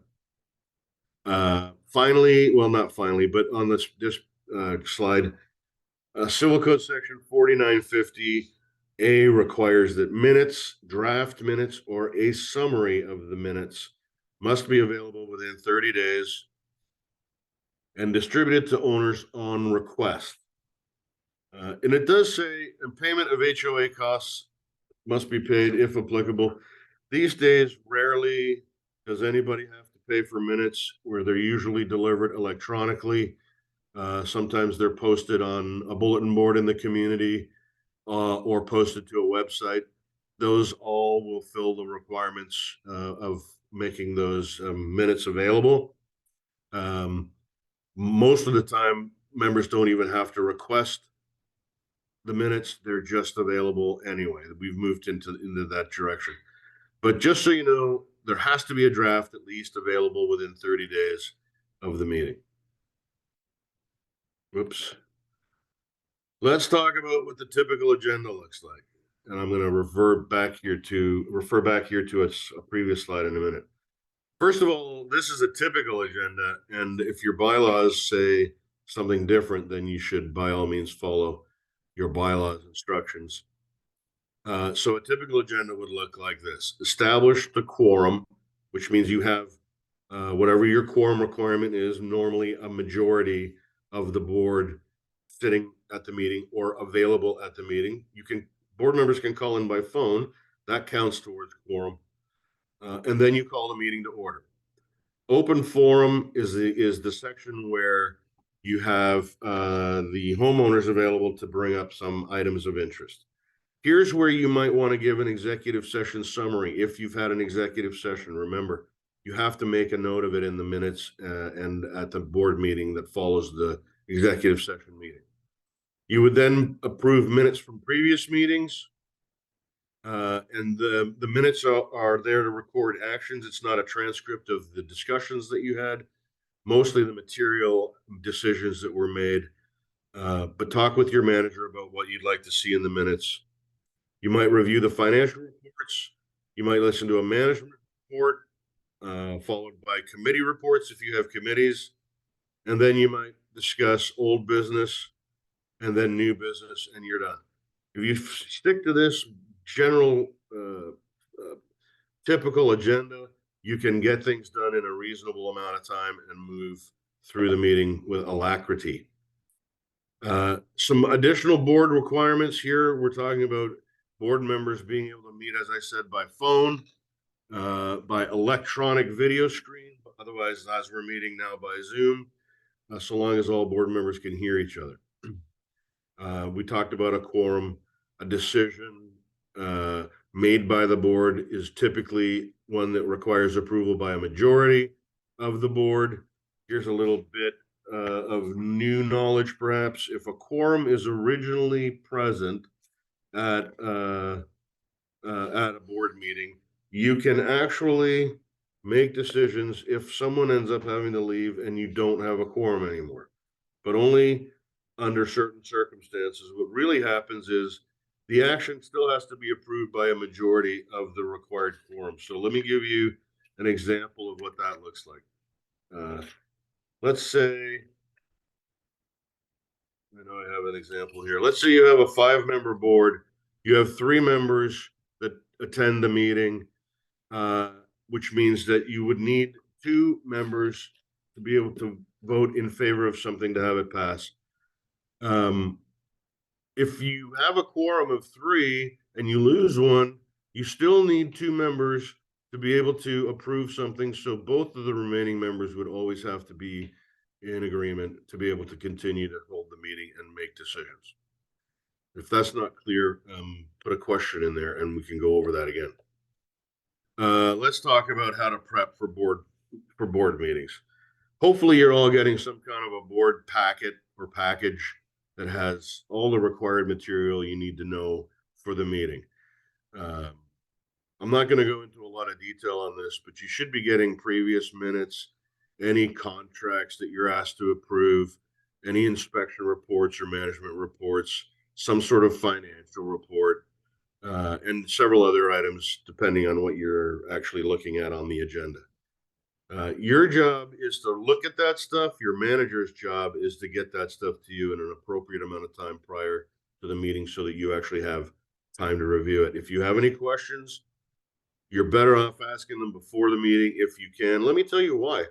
If you look at this stuff before the meeting, you'll be amazed at how much time you can save rather than stalling while people are looking at this and trying to review this information on the spot in the middle of the meeting. You can literally save yourself 30 minutes if you give yourself that 30 minutes prior to the meeting to review the board packet. Let's talk really quickly about parliamentary procedure, because Robert's Rules of Order is something that nobody pays attention to until you become a board member. But it's important. So let's talk about this. And I've just made a couple of quick slides here about this. To make a motion, to get approval on something, you want to follow this procedure. And the way this works is that you have a decision that's pending, you have a discussion about it maybe, and then somebody wants to make a motion to approve something or to move something forward. The chairperson recognizes that person, who then states, I move so and so and so and so. Let's say I move to approve the contract with XYZ company in the amount of $5,000. Some other director needs to second the motion. In other words, agree to the motion to advance it to the next step. At that point, we come into the debate stage or the discussion stage. The person who made the motion has the right to speak first, but the chair can recognize everybody as part of that deliberation. And the final speaker is also the same person that made the vote that made the motion in the first place. Hold on. After that, you move to a vote, and then the chairperson tallies the vote and makes the announcement. There are other things you can make amendments to motions, but you need to have a motion first to be able to amend it. So let's say that initial motion was the one I just mentioned. Someone says, I would like to make a motion to amend that motion by saying, like to change the motion to not to exceed $5,000 instead of $5,000. That gets discussed and it gets voted on. If the amendment passes, you go back to the original motion and vote on the original motion again. That original motion doesn't go away. To postpone or table a motion is the same thing, but there's no debate permitted. If someone wants to table a motion and gets a second, you go straight to a vote. If the motion is tabled, the motion to table something should also include whether or not it's indefinitely postponed or definitely postponed to a specific later date. If that passes, the original motion then comes off the table and gets rescheduled if it's got a new date or gets put to the side for the rest of the session. When you vote on a motion, the chair usually puts the question to the board. A majority votes needed to pass, and the chair then announces the result. You're supposed to have a motion to adjourn a meeting. This is something we skip over quite quickly sometimes because it can't be amended. It's not debatable. And we're at the end of the business meeting. So it's taken as a given, but technically speaking, the same process should be used to adjourn your meeting as well. Let's talk quickly about these three things, and then we'll be able to have some time for questions. This is the part where you learn about fiduciary duty, duty of loyalty, duty of care. Here's my homework for you guys. Go look those things up.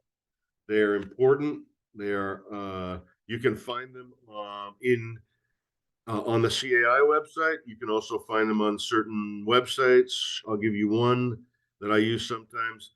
Davis Sterling, STIRLING.com with a Davis-Sterling.com. If you need to know that, Rachel can provide that to you easily. Those things are the primary responsibilities that you have as board members. And this is something new board members should always be shown and taught. Briefly, you have a duty to the association that supersedes your duty to yourself. You have to be loyal to, and you have to make sure that the decisions you make are in the best interest of the entire community, not yourself. And you have to take the time to contact experts when you need opinions. Don't base your opinions on hearsay or on evidence that's provided to you by non-professionals. That is your duty, to go out and get the right information. Follow what it says in your governing documents. They're the Bible, if you will, for your HOA. Read your board packets. Read the Open Meeting Act. And now, we'll sort of take a quick look at the CAI resources that are available to you, because they're important. This slide you'll be able to come back to, and some of the online resources that are available that we've been talking about are here. One of the things that, you're all members of CAI, and I think that is really, really important. You have such an opportunity to get more information when you want it, when you need it, and a whole network of people that you can work with to make your time on the board and the amount of benefit you provide your board the best it can be. So I'll stop now and see if there's some questions. Okay, Jeff, there are a lot of questions. Well, I'm glad to, if you send them to me, I'll answer them and send them back to you if we don't have time for verbal questions. Well, so what I'm going to do is I'm going to read through some of the questions in the time that we have. And in order to be respectful of people's time, if they do need to leave, this is being recorded. I do want to be respectful of your time. So if you are okay taking them live, so we can have take an extra 5 or 10 minutes, no problem. Okay. So everyone, before we close out, thank you, Jeff, for this presentation. We are going to do a lot of questions, but thank you so much. And we hope to see everybody again on Friday at 9 a.m. For the CID law course, and then following the Ask the Attorney section. So, all right, Jeff, here we go. What can the board of a master association do to enforce the CC&Rs of a sub-association which refuses to enforce the CC&Rs of the master association? Again, if you want to defer this. I'm sorry, but I mean, I could look through your governing documents and give you some advice, but again, this is more of a legal issue than anything, I think. There are certain authorities that boards and master associations have over sub-associations, but, they're in writing and they're on paper. That doesn't mean they're easy to execute. And so definitely I would talk to my attorney about different options. And, mediation might not be the best way, but again, talk to your association's attorney, I think. Sorry to, I may say that more than one time, and I apologize in advance, but every association is different. Every governing document set is different, and each situation is even different. So even 25 years of experience, I'm hesitant to tell you exactly. I can tell you what we've done in the past, but it wouldn't be the same situation that you're facing now. A perfect answer. Thank you. This is not legal advice. I think even on Friday, the attorneys are going to say this is not legal advice. Yes, they uh, will, and yes, with they. good reason. With good reason. They're not looking at your documents. They're not looking at the circumstances that are specific to your community. So, uh, Yes. yeah. But you know what? I think at the second one, there is some like free legal advice, right? At the A second little one? bit, yeah. Yeah, a little bit. Okay, good. We'll see how Darren handles that. Question for Geoffrey: what role, if any, do the members have in a board meeting? Well, it depends on two things. Number one, it depends on uh, the fact is you have a role because you have an opportunity to speak at the open forum. Now, your board may put down some outline or some requirements. You may have to register. Sometimes they'll ask you for the questions in advance. Sometimes they'll give you a time limit, but you should always have an opportunity to speak. Sometimes when there are 40 people that want to speak, it's a difficult proposition. But the law says that homeowners have a right to speak at an open meeting in the open forum period. The second thing is some boards are more permissive than others, and certainly good boards are interested in getting feedback from their homeowners. And so where there is an opportunity for homeowner input during the course of business, it's not unusual for boards to let the homeowners have a few minutes to make comments or ask questions, and that's perfectly acceptable. You know, in my mind, it's encouraged, but not necessary. It depends on the board and their time commitments and how many other items of business are going on, and whether or not this question's come up 20 times before. Use your discretion, but in my opinion, always get feedback from your homeowners, because you never know if you're doing the right thing until you don't, and then you really hear from them. Great answer. Um, this next one, I thought executive session meeting minutes can only be shared with board members, but executive session agendas must be shared with all HOA members. So, executive session minutes should not be shared with anyone other than those people invited to the meeting, or your attorney.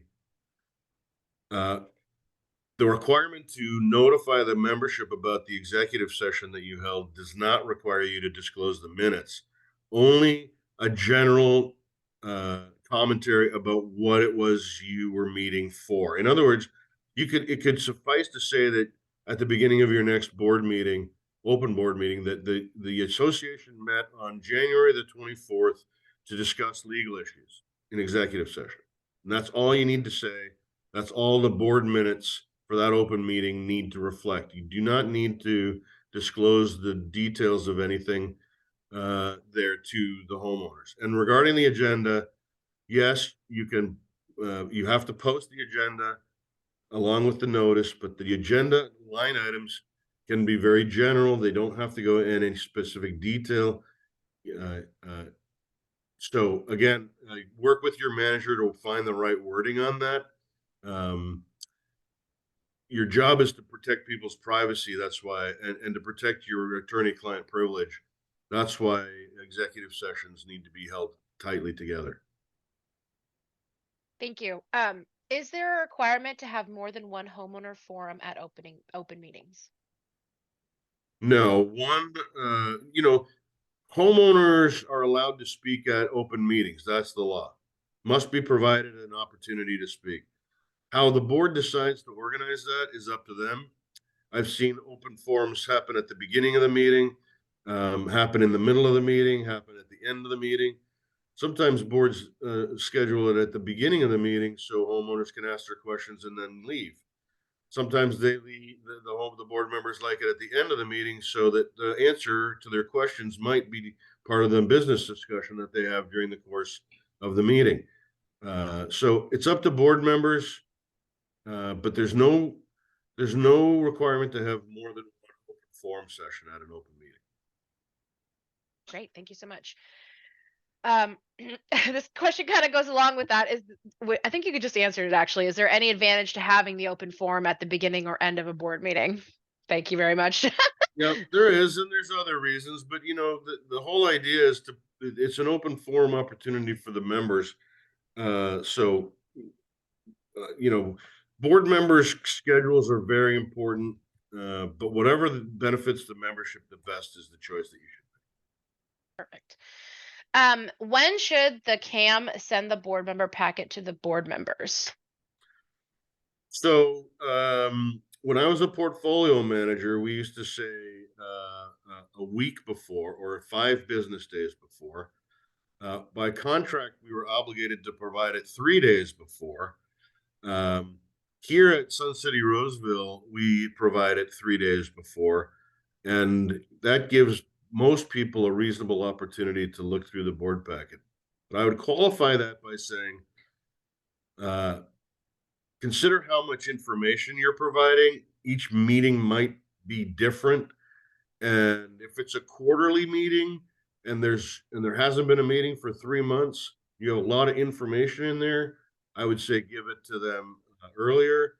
If it's a monthly meeting and it's only a few units and there's not a lot going on, I would say for 3 or 4 days is sufficient. But reach some agreement with your manager.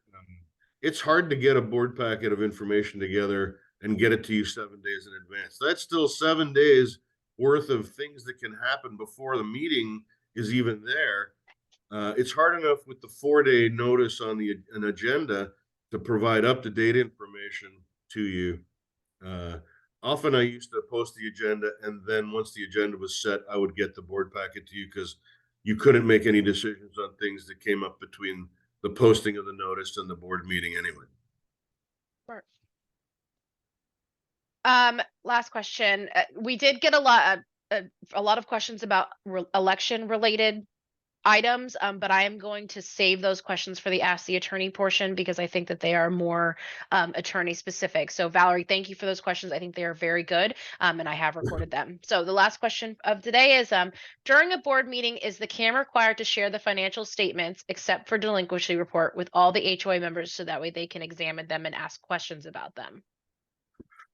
No, that is not the case. The financial statements are for the board. The board can make a determination about how much information to share with the members, but it doesn't have to be at the meeting. It can be at any time. We publish a summary of our financial report every month for the homeowners that provides general high-level information. It is their money and they have a right to it. It's an association record. If a member wanted to make a formal written request for a copy of the financials, that would be permitted. The association manager would have to redact any personal information from there. But in a general sense, there's no requirement for that to happen at a board meeting, and the actual reports that are provided can be something the board and management agrees on. But certainly information that's private has to be kept confidential. Perfect. Thank you so much, Jeff. Do you have any final parting words? No. The thing that I started with is the thing that I still firmly believe. I appreciate all board members, all volunteers who spend time and energy becoming educated about their responsibility and their roles. It's a difficult proposition to get homeowners to run for the board, so I salute all of you.